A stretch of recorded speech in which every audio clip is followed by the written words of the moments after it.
All right, lads and lasses, and good day, mates. Welcome to another episode of the Toon podcast, the Southern Hemisphere's #1 podcast for all things Newcastle United, coming at you from Australia, mate. Today we're going to be talking about the not very good defeat to Bournemouth. Get me teeth in there. Down on the south coast, it was a 2-0 reverse. We'll also talk about the current injury situation, which is borderline ludicrous. And then we'll also touch on the little bit of drama, probably about the only drama from Newcastle, which is right at the end when Trips starts having a bit of a go at one of the fans in the stands. Joining me today is Marky Mark. Mark, been a while since we saw you on the show, seen you on the show rather. Welcome back from your dose of my Corona. Yeah, it's been interesting. Not the souvenir I wanted to bring back from Melbourne, put it that way.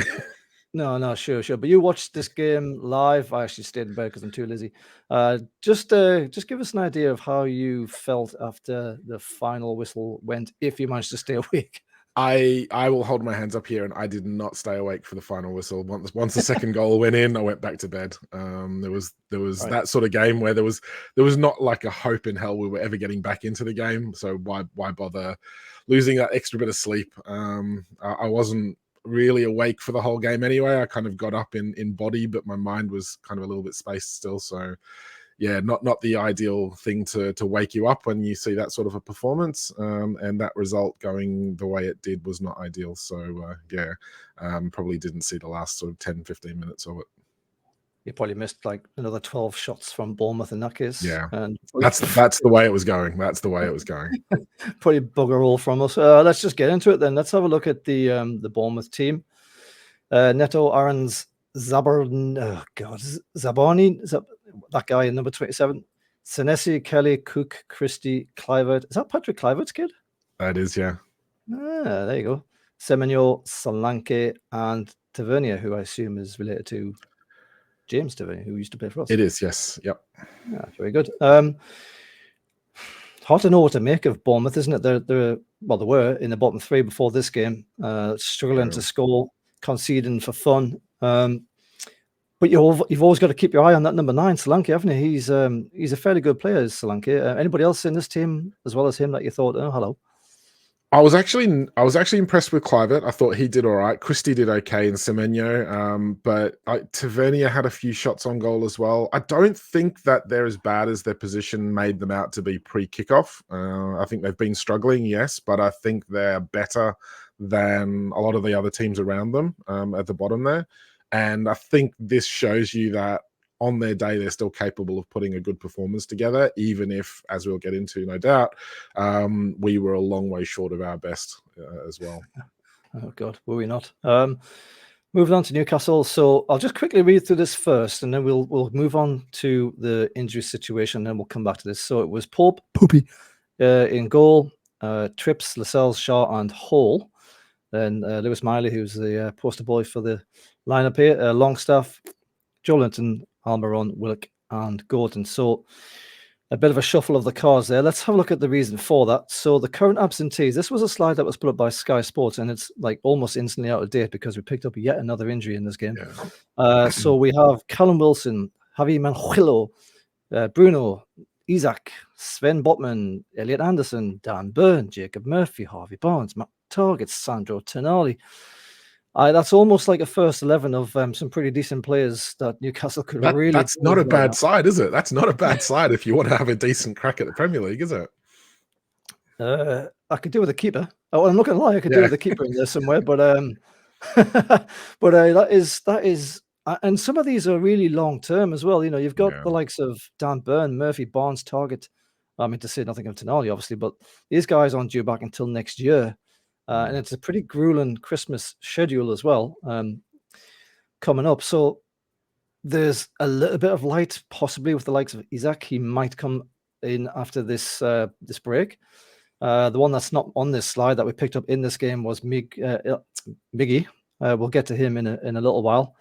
Callum Wilson was an omission in this game. There was a bit of a suggestion that he might make it in this game, but just looking at the Newcastle team of Pope, Trips, Lascelles, Shaw, Hall, Miley, Longstaff, Joelinton, Almiron, Willock, and Gordon, And the bench as well. To say nothing of the bench has got like 3 under-21s on it.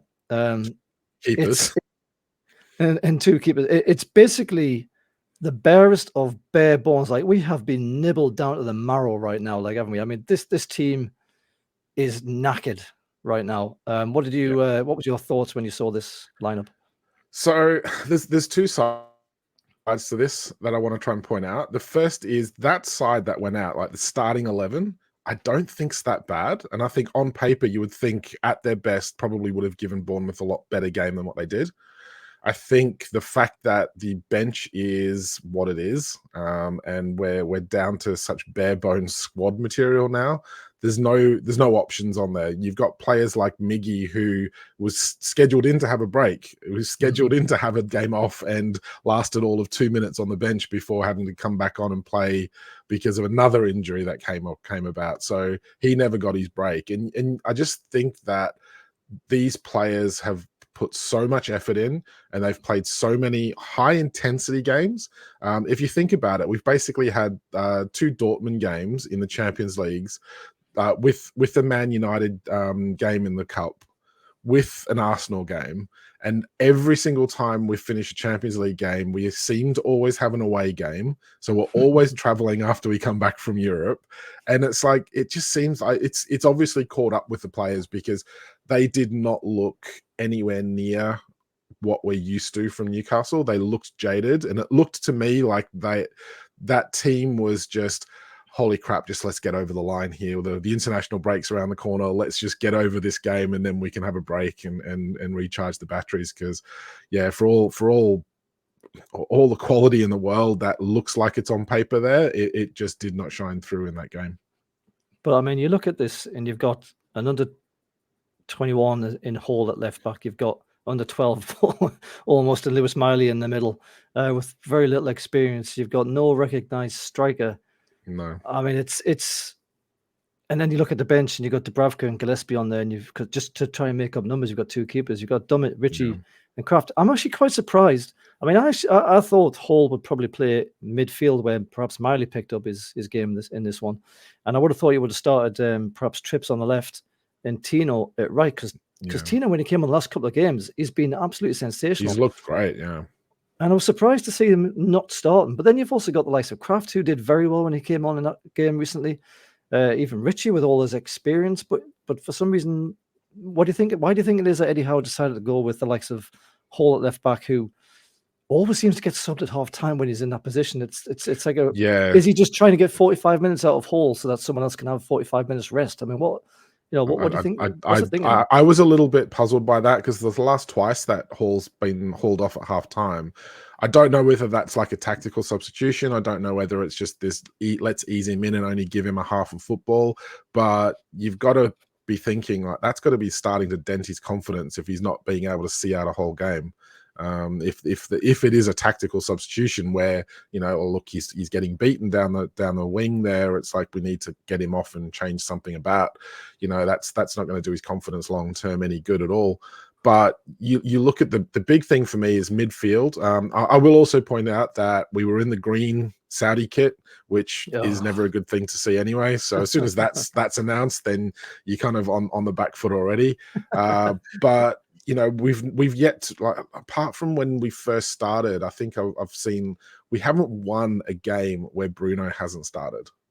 So it does beg the question, that is the likes of Longstaff and Joe Linton and all these players who we've seen a so-called resurgence from. They've been key members of this squad for a long time now. Is it just that Bruno's pulling them all up? Is he doing the heavy lifting in midfield to allow them, not to be under as much pressure, or to know their jobs, because he's telling them what to do, where to go, and like, he's now pulling the strings, and then as soon as he's not there, they just looked lost. But the whole midfield, apart from Miley, who seemed pretty sure on the ball, seemed really composed, and I think we've got a cracking player there. But again, I don't know why he was subbed off, unless it was literally just he didn't have the legs for it at this moment. But yeah, very, very strange call on a lot of those players that were in there. But as you said, it's like you've got no options. It's like Almiron goes off injured, and then it's like you look at the bench and you go, well, what's going on there? Who are you bringing on to actually make a difference when Bournemouth at that point were just running riot? Yeah, no, absolutely. It's it's very difficult for Eddie Howe to do anything right at this point with all these injuries. So you can understand. Maybe you just thought, you know what, I'll give it a roll of the dice. If we lose this game, well, no, Eddie Howe never thinks like that, does he? He doesn't. No. He's not the kind of manager who thinks, I don't care if I lose this game. No. I was going to say, if he was going to do that, he would have done it in the cup. Let's be fair. No, absolutely. Yeah, I was about to make a nonsense there. Look, anyway, it's a bare bones squad right now. Very, very difficult to see the quality in that first 11, and it really showed pretty much the entirety of this first half. I mean, there were one or two little flashes from Newcastle. There was, well, I was going to say there was that shot from Lungy. I think it was inside the first 10 minutes that he stung the palms of the Bournemouth keeper. That was a good shot. That was a good shot. It was, and on another day that probably would have went in, and these are the kind of fine margins that make a difference in the Premier League. But I'm struggling to think of anything else that we actually did all right in this first half. I mean, to be honest, Nick Pope was busier than probably half the bloody outfield players. He was making some really sensational stops. He kept us in the game at 0-0 for a long time, far longer than our performance probably deserved, to be fair. How tired did we look? And do you think it was physical from all the minutes? Do you think there was a lot of mental fatigue involved as well with the way we were going? Was it just like Bournemouth Bournemouth saw the lineup and thought, you know what, we might as well just run at these guys and give it a shot, because they've been playing the game every 3 or 4 days. They're already knackered. We can see they've had a lot of effort against Arsenal. They've tried and got beaten by Dortmund. I reckon we just throw the dice and chuck everything out to Newcastle and see what we can get to Creek. Do you think that's what it was, or were we just literally knackered in this game? I think it's probably a mix of all of them. I think if you're Bournemouth, I think you're at home.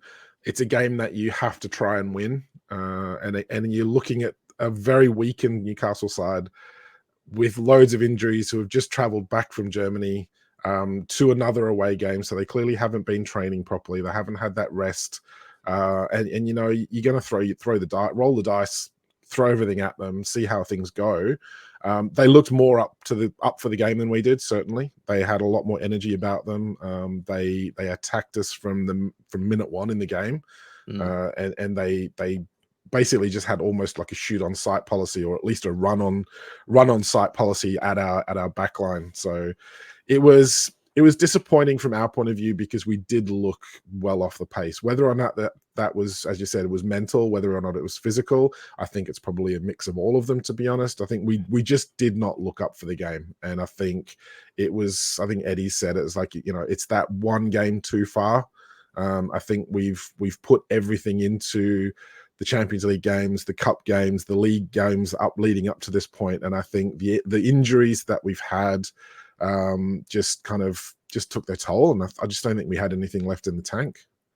Yeah, no, absolutely. Well, look, I mean, it was on the half hour when Miggy picks up his injury. It was still 0-0 somehow at this point. This came on the back of a decent run into the box, where it looked like Kelly, the defender, was trying to take his shirt off practically from the stands. Like those shirts stretch, like it was like 4-man length of bloody shirt getting stretched and pulled inside the box as Miggy tried to round him. And then he actually goes down with an injury to what looked like his hamstring at the time.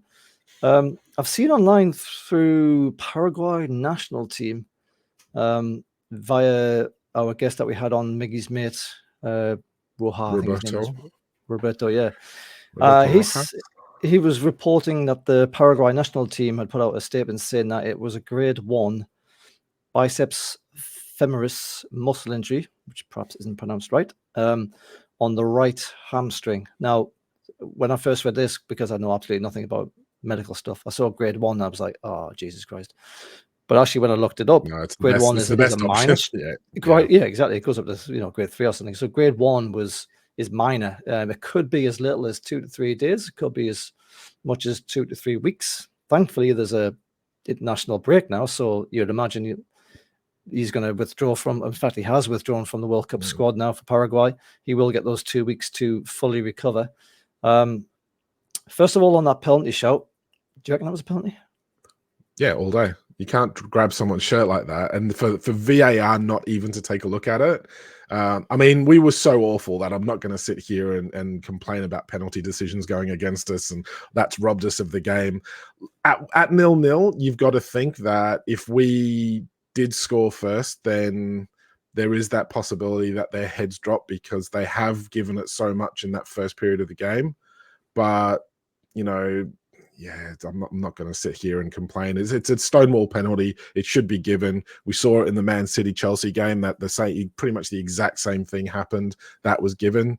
For it not to be looked at by VAR, I think, is another massive oversight of the refereeing in this league at the moment, which is coming under increasing scrutiny. Obviously, we're well aware that it's taken an Arsenal decision that was borderline that they didn't agree with for Arteta to throw his toys out the pram and cause all sorts of havoc. But, you know, the refereeing has been pretty appalling this season. To me, you know, when you're not playing well, you need those decisions to go your way as well. And that's just how it is. I was going to ask you if you thought that the outburst from Arteta might be influencing those in charge of VAR, the referees, to kind of want to just avoid another potential, you know, headline in the newspapers. Do you think it's human nature? Do you think it was in that? Oh, maybe, but I think it's one of those things where shirt pulls are not given anywhere near as much as what they probably should be. You see it in every game. There's so much shirt pulling. There's so many grapples in the box. There's so much like little just to put that player off their stride or whatever. And none of them are given. There's like very, very rarely do those sorts of things get given. It was a blatant, obvious example of that happening, yes, but it is something that I think does get overlooked far too much. And I think with players like Miggy, it doesn't. He's not exactly sort of like a heavyweight, and he's kind of moving at pace. He's always going to be put off the ball pretty easily. So, like even just a slight little knock or a slight little sort of nudge in one direction, it's probably going to put him off his stride enough. Let alone, trying to swap shirts before halftime. And then, of course, as we say, Miggy gets an injury. So it kind of makes you wonder, he's straining and stretching to kind of get around Kelly. Mm-hmm. Kelly is pulling him back. That's putting extra load perhaps on the hamstring area of the legs. Like I say, I'm very far from being a doctor here. But it kind of it makes you wonder, has that fed into what is now an injury for like a net total of 0 for Newcastle? Like if you got a penalty and got the lead, you can go, well, at least we got something from that. But no, it's a good point, actually. I hadn't actually really thought of that as a potential cause for his injury. But you're right. I mean, it's like if he's straining more because he's being pulled back, then it's going to put more strain on the muscles and tendons, and could actually cause those things. So that's actually not a bad point. Thank you very much. All right. Well, look, we get to the second half. It's 0-0 somehow. Miraculously 0-0 at half-time. As we've said, in the second half, Tino comes on for Lewis Hall. I believe he initially started in the same position, but then halfway through the second half, he swaps over with Trippier. Trips has a back pass moment where he gives everyone the shits, where he back passes it and Slinky runs onto it, and probably should have done better in that moment. Followed by a free kick from Trips that almost catched everybody out. But unfortunately, Willock was unable to follow up and tap it into the goal. And then on the 60th minute, I think you can only describe this as a pretty unfortunate deflection from Willock as he's trying to, I believe it was Willock, trying to defend Lascelles as he's trying to defend. And he essentially feeds in Solanke, who I actually think that was a really good finish. Near post, he sort of belts it in. Really good finish. Do you think that was tiredness defending there? Because it seemed quite I mean, you could argue it was a ricochet. I'm not sure what it feels a bit more like it. Like if he was a little bit more sharp and on edge and alert, he might have done a little bit better there. I think if you're being hypercritical, maybe you could say he should have been a little bit more on his toes, and maybe he was on his back heel a little bit and just stuck the leg out at the last minute. But Look, I think that's being a bit overly unfair. I think we've seen those things happen before, and you know, he's done the right thing. He's made an interception with the ball, and it's just happened to ricochet out directly into the path of Solanke, and it's weighted perfectly for him. It's almost like that ball off Botman's ass for Nunez's first when we played Liverpool. It's could have gone anywhere, but literally fell directly into his path for him to run onto goal with. And same thing happened here. Cracking finish, as you said. Not going to take away from him for that, but it was a little bit fortuitous in the build-up, I'd say. Should Nick Pope be doing better there? It's hard to know at that point. It's like the ball's come at him with a lot of pace. He's probably been more central than he needed to be. But he's playing for, you know, the build-up play almost, and the ball was ricocheted off and past him before he probably had time to really figure out what was going on. And given how many saves he'd already pulled off in that game up until that point, find it a little bit harsh having a go at him for not doing the right thing on that one. Yeah, you shit, Nick Pope. Yeah. No, but keepers always say, you know, they're always devastated if they get beaten at the near post. It's something that should never happen. But of course, I mean, reality is completely different, isn't it? It happens quite often. Well, in between that goal and Solanke getting his next one, Gordon has a shot at Neto, which he just basically kicks down his throat after good work from Tino.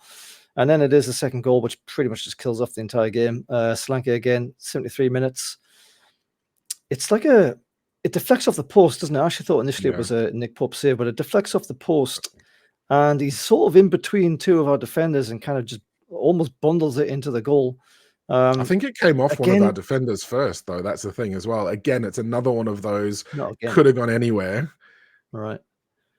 So, but yeah, so was that another instance of tired defending where Solanke is just that much sharper and ready to get on scraps, and our defenders are so bloody knackered that they're not that sharp? Look, realistically, we weren't sharp for the entire game, so that's definitely playing into a lot of the stuff that went on in this game. I just think it's like, you know, we didn't clear the ball well enough. I think that's probably our first set piece goal that we've conceded for a long time in the league, anyway. And then, look, I mean, it's come back off the post. It could have literally gone anywhere. If it goes a little bit to one side, the defender probably turns and clears it. It kind of came straight at the defender, bounces off him. Solanke's literally right there, ready to put it in the net. So again, it's probably just one of those games where we were nowhere near our best. Bournemouth were throwing everything at us, and they got the rub of the green today. And, you know, we'll take that on the chin, I think. Given how lackluster we were, I find it hard to kind of sit here and be too, well, I'm disappointed with the game, but I'm not, I know why. It's not like we played well and we had bad decisions go our way, or we got absolutely trounced by the opposition. We just weren't anywhere near our best. And if you think about it as well, one thing that I was actually looking at, we've got Joe Linton. He's had a few little injuries, niggly bits this season.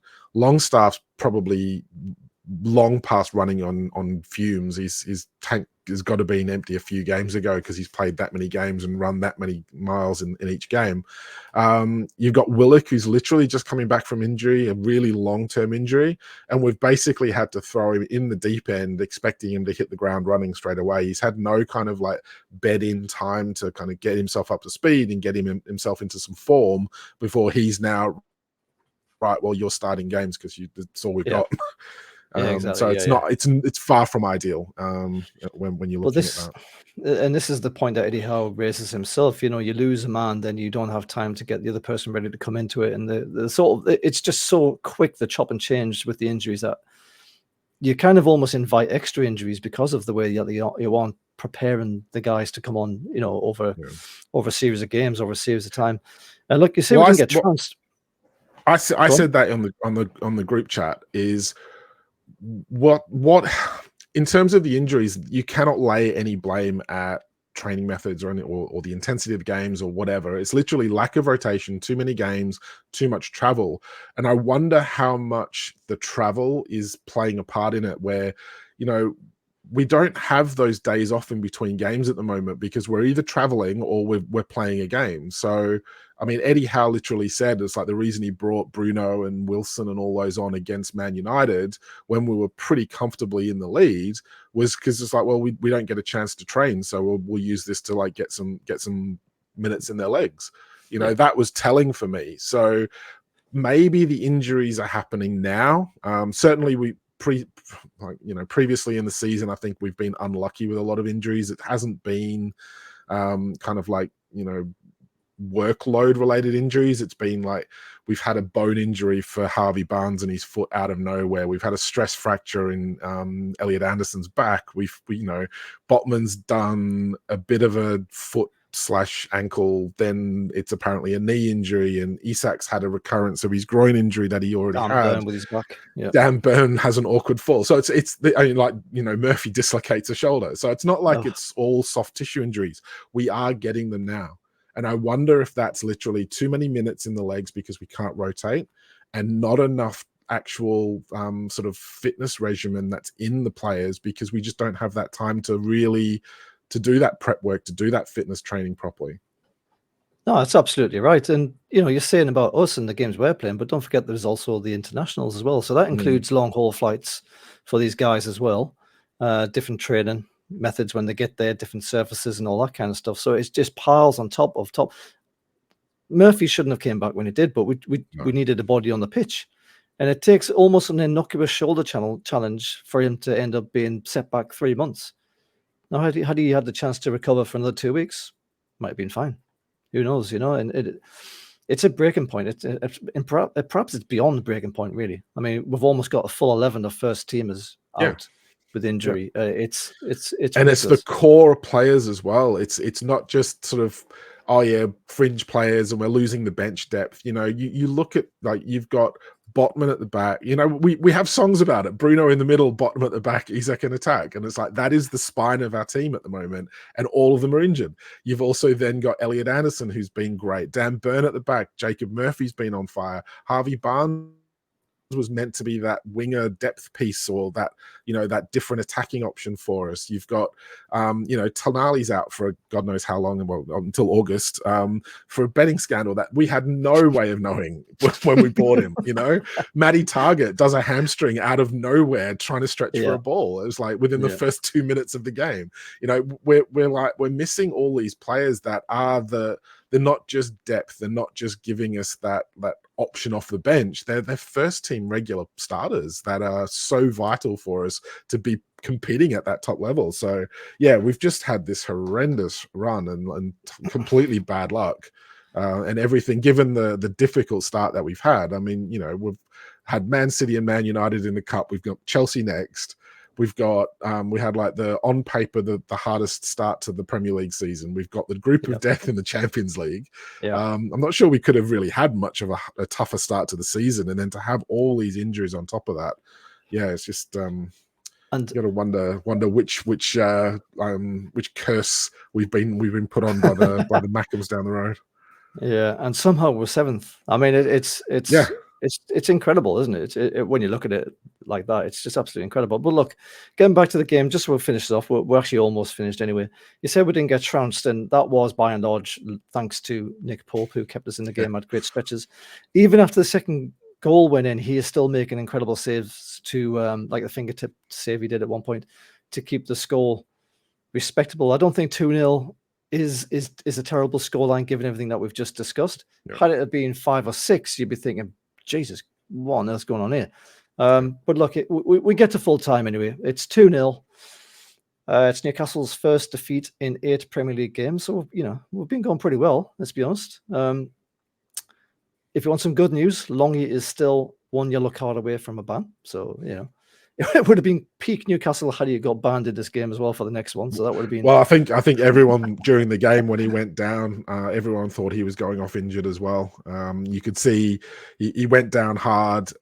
He was getting treatment on the pitch. He looked really disappointed. And Eddie Howe, it's the first time I've ever seen him look completely dejected. He was basically like, puffing and panting and storming up and down and talking to Mad Dog, and you could see he was just like, what the hell now? Like, why now? Well, another one. Like, how is this happening to us? And hopefully Longstaff's come through that okay, and we're not suffering yet another injury on that list. So yeah, absolutely. Small mercies on that one. I was going to touch on that because there hasn't been any announcement as far as I'm aware from the club just yet. But who knows? Probably best to just keep stum on that one and not give too much away. But at least he is still that one yellow card away, so we get to see him for another game if he's fit. In his post-match interview, Eddie Howe said, "Yeah, I will review that game when I get a chance, but honestly, I've got no idea where to start. It was like such a disappointing game, well below our standards. We looked physically fatigued, and I would posit that we actually are mentally fatigued as well. And we'll touch on that a little bit more in a moment. Let's have a look at some stats for shits and giggles. It was surprisingly 52% possession to Newcastle to Bournemouth's 48, so basically 50-50. They had 19 shots with 10 on target to our 8 shots with 5 on target, which kind of gives you an idea of the dominance that they had in this game. 6 corners to 5, and they committed 10 fouls to our 4. One of those could perhaps have been a penalty on a different day, but nobody likes Newcastle right now, so we've got nothing. Can't argue about some of the luck we've had though. Bloody hell. I will add an extra stat to this. Our Bobby is trying to come up with an additional stat, something that goes along the lines of XG, which he doesn't like very much. XG wank, as we call them. He's come up with an XD, which is expected dominance, which takes into account shots on target, but also possession in the attacking third. So it kind of gives at least he hopes, a fairer reflection of which team had most of the possession, most of the dominance in the game. And in this one, Bournemouth had 5.33 to Newcastle's 2.88. So twice as good as Newcastle. Probably is borne out in the results and some of those stats as well. So you never know. Bobby might be onto something. Could soon be a millionaire selling these stats. Cool. You can sponsor the pod. You can get your fingers in your pockets there, Bobby. Table. Man City at top, despite that 4-4 with Chelsea, which was quite an incredible game. Liverpool in second. So City on 28, Liverpool on 27, Arsenal on 27. Spurs have slipped down a bit, down to 26 following their defeat in the dying minutes of the game against Wolves. Villa doing very well in fifth in 25 points. Man United have crept above us now with a 1-0 over Luton. They are in sixth place on 21 points with a -3 goal difference. And the Mighty Mags in seventh place, dropping down one with 20 points. And then we've got Brighton breathing down our necks on 19, West Ham on 17, and then Chelsea sneaking into the top 10. Look at them go on 16 points. Little old Chelsea in the top 10. As we said just before there, seventh place is pretty damn respectable. 14 goal difference plus in our favour. 6 wins, 2 defeats, 4 losses, all the injuries in the world. It's still pretty. It's not bad, is it? It's still a pretty good start of the season. It's probably on par with last season, really.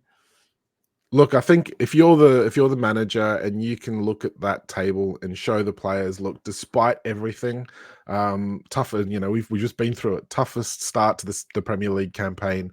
We've had tough draws in the cup. We've had the group of death in the Champions League, and you're kind of looking at that table, going, despite everything, had we held on and got probably a deserved win against Liverpool, we'd be like one game behind Spurs, who are apparently absolutely awesome, and Ange deserves the key to London City. Oh God! And so to be in the mix and to be leading kind of like that chasing pack and in amongst that chasing pack with Man United and Brighton and West Ham, we're still in the shout for a top 6, top 7 position.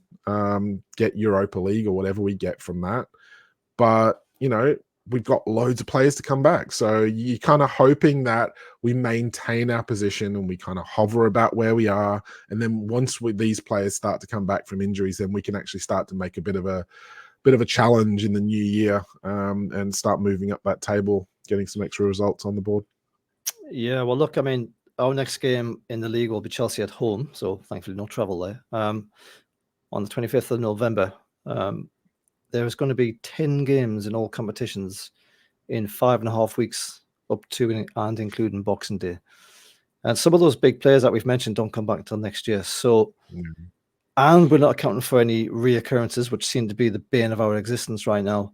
It is going to be an almighty effort to get. I'll be incredibly impressed if we maintain this sort of 5th, 6th, 7th, 8th position. In fact, bloody hell, top half would still be a hell of an effort given the ridiculous situation that we find ourselves in. We'll have to see how that goes. For 10 games in 5.5 weeks, that's that's tough on any team. One thing I'll mention, and I saw someone on Twitter, Twix X, whatever you want to call it these days. They were criticizing Eddie Howe in terms of his tactical choices and his formation, and how he was still expecting all the new players to come in and play the same type of football. I'm not convinced that it necessarily makes sense to completely overhaul things. I think everyone's trained in that system. I think, yes, there's potentially areas where we may need to kind of make some compromises just because we don't have that personnel that can play a particular type of role in that formation. Fair enough. But what's your thoughts in terms of the tactics that we probably need to look at going forward? I know I've just hijacked your hosting here, but it's something that's been bugging me because there's obviously always a lot of fallout, and we'll get onto that in a minute in terms of like social media and people and fans going completely overboard with the criticisms in terms of players, managers, club, whatever. But is there a good reasoning to change the formation and how we play to just try and get through these next few games? Make sure we just don't try and not lose games as opposed to going out and winning games like we normally do. I mean, can you just change the formation and tactics like that? Unless you've been practicing, as you say there, unless you've been training for a different formation behind the scenes on the training ground, then you can't just click your fingers and change the formation, move personnel around probably as well into positions that they're not familiar with, and then expect to somehow do better than what we're doing right now. I mean, Ange himself, who was doing very well with Spurs, I'll have you know, he said, we'll keep playing the same way regardless of what the state of the game is whilst I'm here. Now, I actually think that's fairly naive, and I think it's pretty unlikely. And in fact, if you watch that Wolves game, they didn't have a high line at all because they didn't have a chance. Wolves were just all over them all the time and stealing the ball and getting turnovers, and they were pushed right back.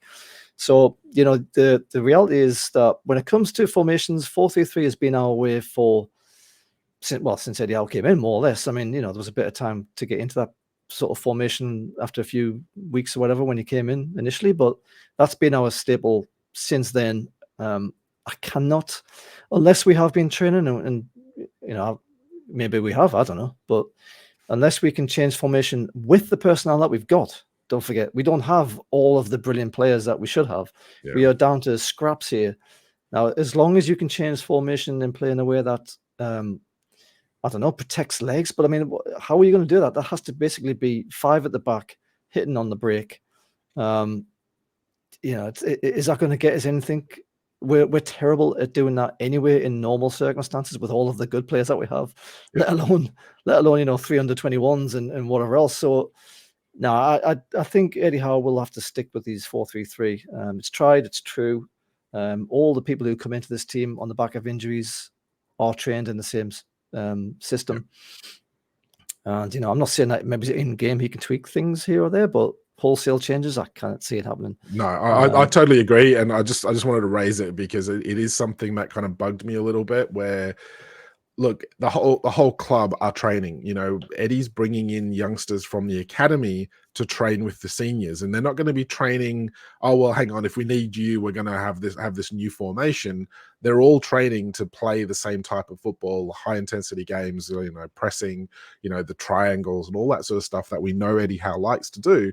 They're all familiar with that. And so it is, yes, there's probably a potential to maybe struggle because you don't have that person to play a particular role in that formation, and that maybe end up being the weak link. But to me, it makes a lot more sense than just sitting back expecting to soak up pressure for 90 minutes every game until you get some players back, because then there's also the issue of when those players get back, you've now got to switch everything back around and expect it to click straight away as well. So, you know, it's like it's one game. We were tired. We were out of it. The legs were jelly. Let's not wet our pants just yet and start making all these extra demands of changing formation and personnel, because, you know, it's one game and we beat Arsenal in the last Premier League game. So let's not forget that. Yeah, well, I'll get on to said pant-wetting in a moment, because there was a little bit of that. But I would ask you for your man in the match, but it was Nick Pope, so I'm not going to bother. And then let's just talk about injuries. So the international break has come. I actually hate international breaks. I bloody hate them. This might be the best timed international break that we've ever had, and I probably won't be saying that for the last time this season either. We really need the time off. The problem is that we have players going away still, players who we could do without not going away. So, I mean, with the exclusion of Wilson, who's had to withdraw, and apparently he's out for a few more weeks, according to Eddie Howe. And, of course, Miggy with his hammy. We have Fab Shaw going away to Switzerland ahead of 3 games in 7 days. I mean, we can do without... that's not to say Shaw's going to play those games, but, like, what if he's not going to play 2 of those games? Why the hell is he going there at all? Could really do without Kieran Trippier going. We'll get on to him in a second, because I think he's starting to mentally stress a little bit, or strain a little bit with under the load here. Bruno and Big Joe are flying off to bloody South America for a couple of games over there. Long haul flights again, what we've already touched on. Assuming they play in those 2 games, could really do without that. Thank you very much. And then that's not even mentioning the likes of Dubravka, Kraft. Even Hall and Tino are going away on internationals, on under 21s and under 23s.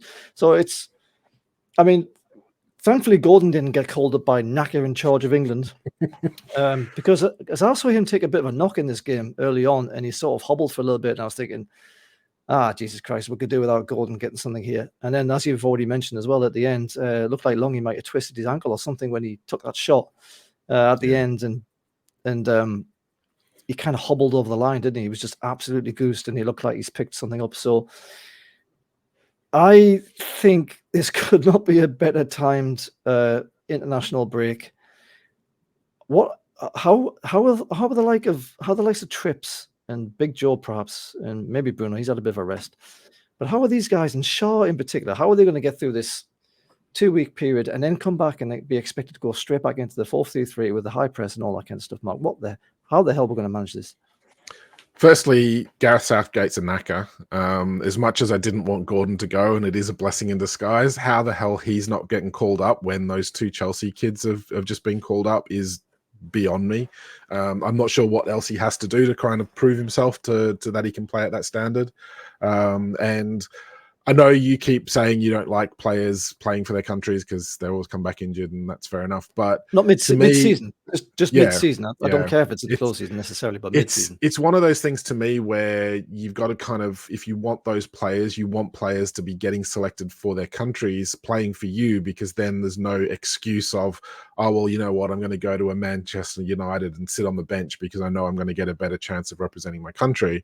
Or I'm going to, So to me, it is like that part and parcel of like we're trying to aspire to a certain level. You want your players to be getting picked because it then, it reassures them that they're making the right choice, and it makes it a better proposition for newer players that you're trying to attract as well. The players that are going away though, it's Trippier, especially for me, is one of the big problems where he is one of the ones that is looking like he's running on empty. He's obviously shouldering a lot of the leadership role in that team at the moment, even though Lascelles is the captain and he has the armband. Trippier is definitely the captain in sort of like his actions anyway, and you can see what it means to him, and he's trying to pull everyone in the right direction. He probably needs a bit of a rest out of the team, to be honest, but again, who else are you going to play? You want him around, in and around. You definitely don't want him injured. So going away, playing for England, which he's probably going to get some game time. You just cross your fingers, hope that he comes back, hope that he gets enough rest and he doesn't kind of doesn't tire himself out anymore. Maybe mentally it's a good thing. Bruno, he's had a week, he's had a rest because he's had his suspension, so maybe that's not a bad thing for him. Maybe Joe Linton needs the extra games because he has been out. Maybe it's good for him to. I'm trying to look for some silver linings here. Sure. The players that are going away, maybe it's that mental reset because they're not thinking about Newcastle and what's to do. They can take their minds off that for a bit and give themselves a little bit of a recharge on other things while they're still maintaining fitness. But the break itself couldn't come at a better time for some of the players we have injured and some of the players that we desperately need to rest.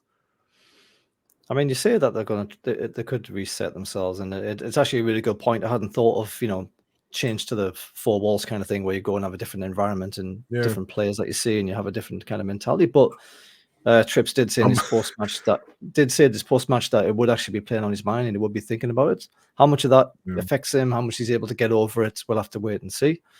But yeah, everybody out there, cross your fingers, cross your toes, cross everything else that can be crossed, and let's just hope that people come back in one piece. Eddie Howe himself was practically praying to the gods high above in his post-match, just hoping that he doesn't have any new injuries to worry about when they get back, because it doesn't get any easier. We've got, what did I say it was next? Chelsea. So we've got Chelsea next to that, and they've just drawn 4-4 with Man City, so it's not going to be an easy game by any stretch. Pochettino's definitely starting to turn them around a bit. You can see they're starting to play a bit better football. They've got too much quality. They've got too many quality players in that team. That's a bit of a worry for me. That's a bit of a worry. Yeah. Absolutely, and then we've got them in a couple of course as well. All right, look, let's get to the final point because we're running out of time here. The elephant in the room that we've alluded to a few times now.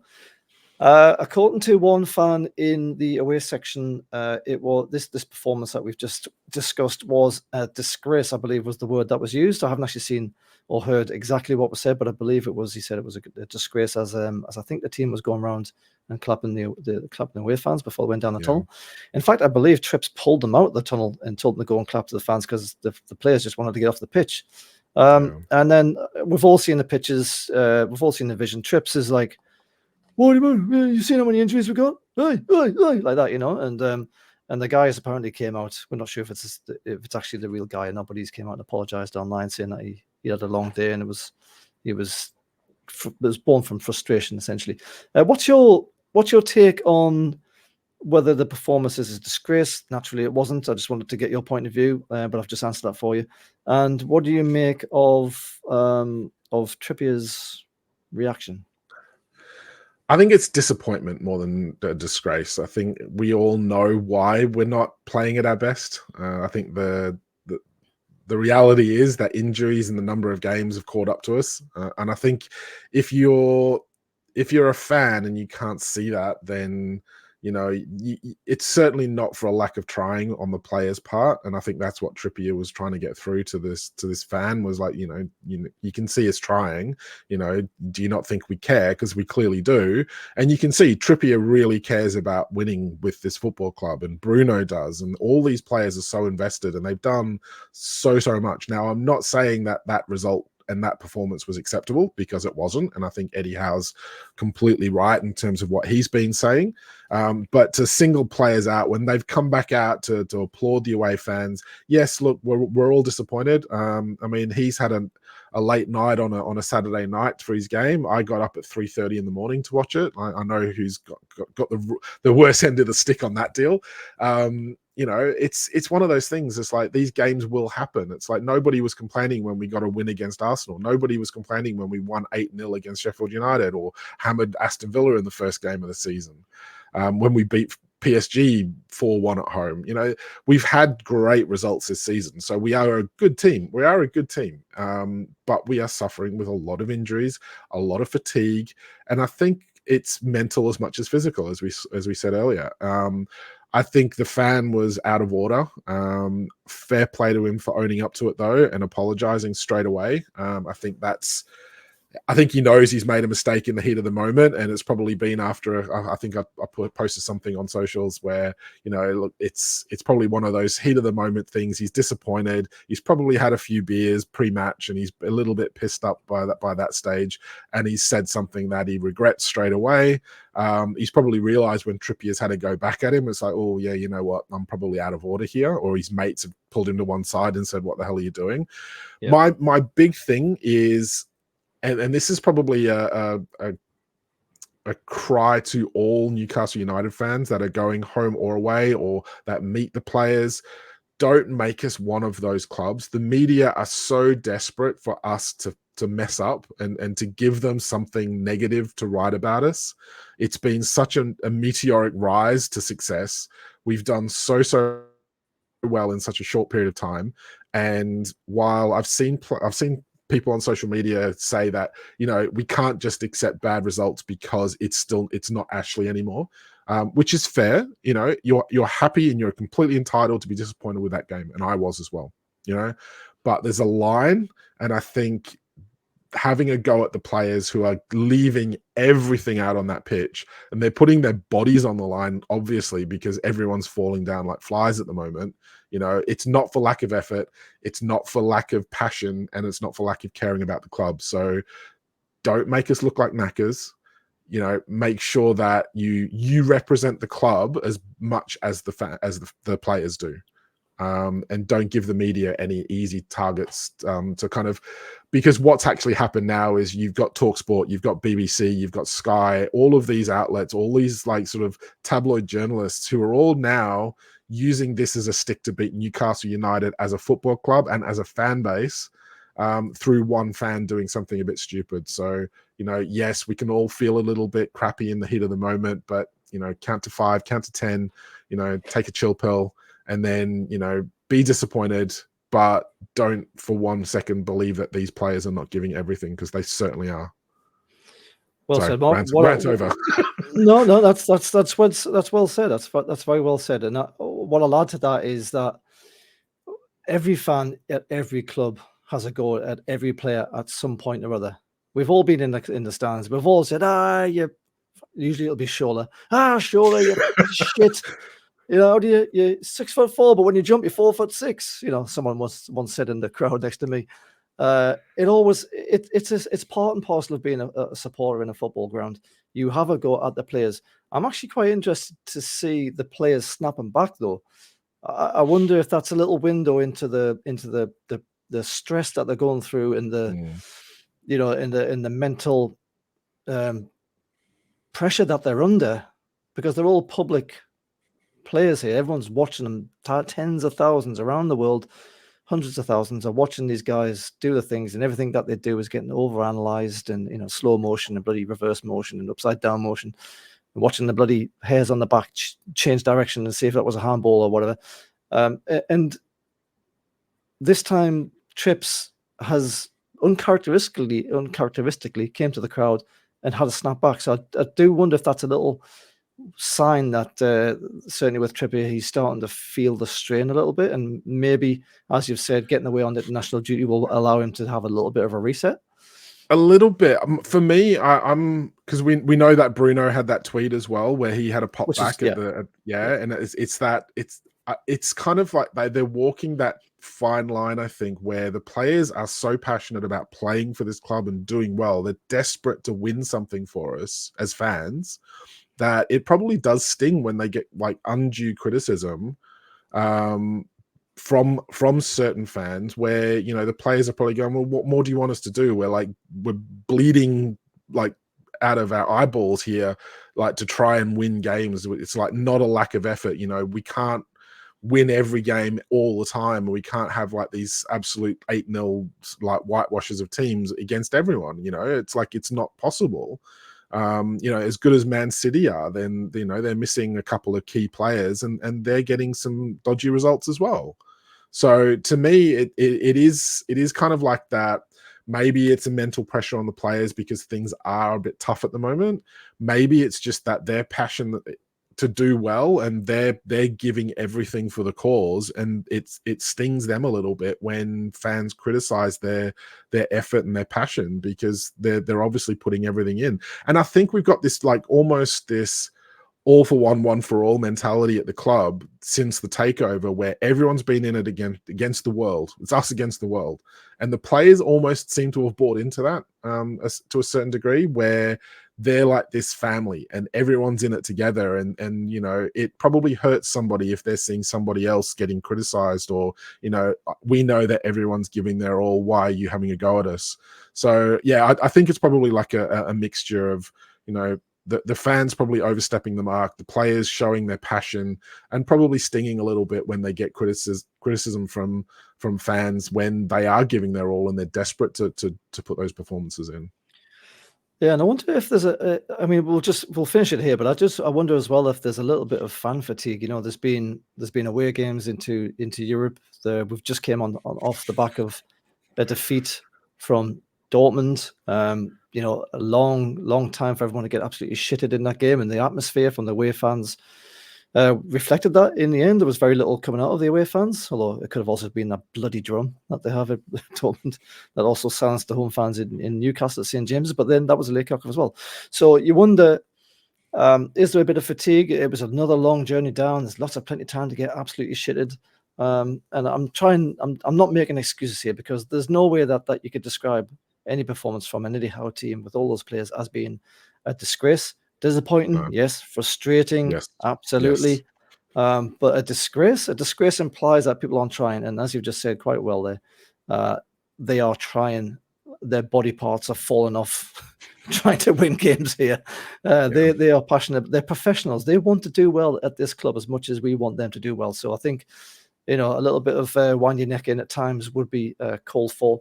And I'll just finish off with a bit of crowd management, I suppose, from Eddie Howe in his post-match, where he offered an apology to the fans because he said it wasn't good enough. Now, I think we can all say to Eddie Howe that, and he's a big fan of this podcast, we know he watches, that you have absolutely nothing to apologize, Eddie Howe. This team is doing us proud.